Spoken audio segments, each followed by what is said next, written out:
Russia, the Tsar doesn't have a cabinet in the sense he has ministers, but they don't.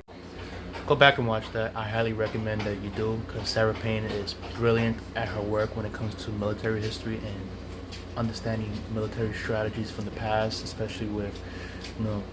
colonial powers of the olden days. But I just want to say this: the reason why Imperial Russia failed was simply because of hubris and corruption through and through, and frankly, they didn't want to adopt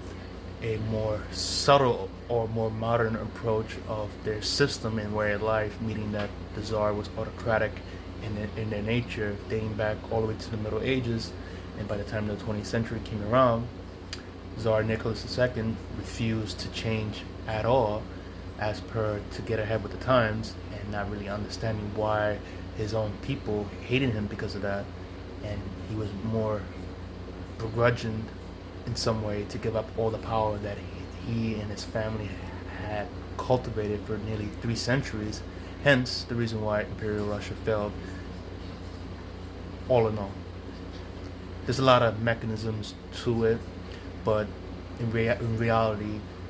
the decline of the Russian Empire began during in the early 1850s during the Crimean War,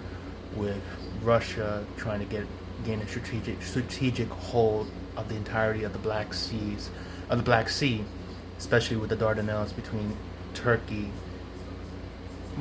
then the Ottoman Empire, and in which the Tsar at the time made an ultimatum with the Ottomans to either, grant the Russians leeway and some protection as per with the Christians that reside with the Ottoman Empire, and the rest is history. And that's where the decline of Imperial Russia began, from 1850 all the way to 1917.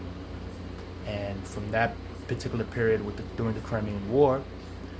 the Russians were never able to recover and never had this prowess or the strength of being feared as they once did prior during the Napoleonic Wars and during the latter part of the 18th century. Russia, the Tsar doesn't have a cabinet in the sense he has ministers, but they don't. I know I made the same video before, but I had to really correct myself. It wasn't the Dardanelles,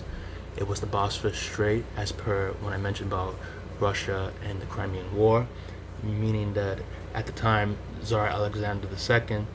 was determined to gain the entirety of the Black Sea as per the dominance with the control, and in which he wanted to expel any British and French influence in the region as well, in which he sent dignitaries to